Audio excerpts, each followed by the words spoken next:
कभी हिमालय के घने वनों में एक हाथी रहता था। उसका शरीर चांदी की तरह चमकीला और सफेद था। उसकी आंखें हीरे की तरह चमकदार थीं। उसकी सूंड सुहागा लगे सोने के समान कांतिमय थी। उसके चारों पैर तो मानो लाख के बने हुए थे। वह 80,000 गजों का राजा भी था।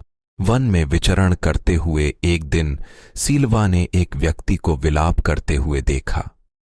उसकी भंगिमाओं से यह स्पष्ट था कि वह उस निर्जन वन में अपना मार्ग भूल बैठा था।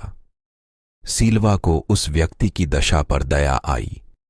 वह उसकी सहायता के लिए आगे बढ़ा, मगर व्यक्ति ने समझा कि हाथी उसे मारने आ रहा था। वह दौड़ ढांचकर भागने लगा।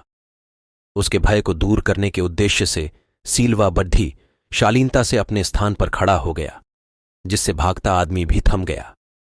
सीलवा ने ज्यों ही पैर फिर आगे बढ़ाया, वह आदमी फिर भाग खड़ा हुआ, और जैसे ही सीलवा ने अपने पैर रोके, वह आदमी भी रुक गया।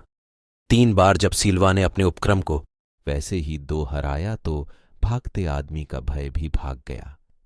वह समझ गया कि सीलवा कोई खतरनाक हाथी नहीं था। तब वह आदमी निर्भीक होकर अपने स्थान पर स्थिर हो गया। सीलवा ने तब उसके पास पहुंचाकर उसकी सहायता का प्रस्ताव रखा। आदमी ने तत्काल उसके प्रस्ताव को स्वीकार किया। सीलवा ने उसे तब अपनी सूंड के उठाकर पीठ पर बिठा लिया और अपने निवास स्थान पर ले जाकर नाना प्रकार के फलों से उसकी आव भगत की। जब उस आदमी की भूख प्यास का निवारण हो गया तो सीलवा ने उसे अपनी पीठ पर बिठाकर उस निर्जन वन के बाहर उसकी बस्ती के करीब लाकर छोड़ दिया। वह आदमी लोभी और कृतघ्न था। तत्काल ही वह एक शहर के बाजार में एक बड़े व्यापारी से हाथी दांत का सौदा कर आया। कुछ ही दिनों में वह आरी आदि औजार और रास्ते के लिए समुचित भोजन का प्रबंध कर सीलवा के निवास स्थान को प्रस्थान कर गया।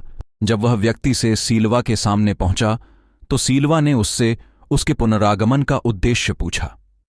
उस व्यक्ति ने तब अपनी निर्धनता दूर करने के लिए उसके दांतों की याचना की।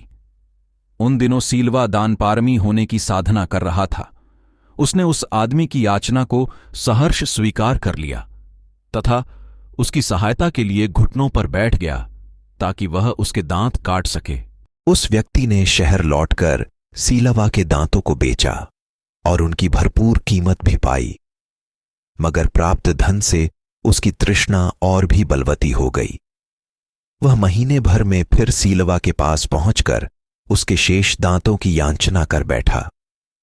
सीलवा ने उस अनुग्रहित किया। कुछ ही दिनों के बाद वह लोभी फिर से सीलवा के पास पहुंचा और उसके शेष दांतों को भी निकालकर ले जाने की इच्छा जताई। दानपरायण सीलवा ने उस व्यक्ति की इस याचना को भी सहर्ष स्वीकार कर लिया।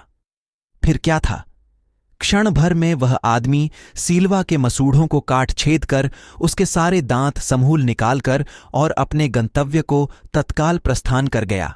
खून से लथपथ, दर्द से व्याकुल कराहता सीलवा फिर जीवित न रह सका और कुछ समयोपरांत दम तोड़ गया लौटता। लोभी जब वन की सीमा भी नहीं पार कर पाया था, तभी धरती अचानक फट गई और वह आदमी काल के गाल में समा गया। तभी वहां वास करती हुई एक वृक्ष यक्षिणी ने यह गाना गाया। मांगती है तृष्णा और मिटा नहीं सकता, जिसकी भूख को सारा संसार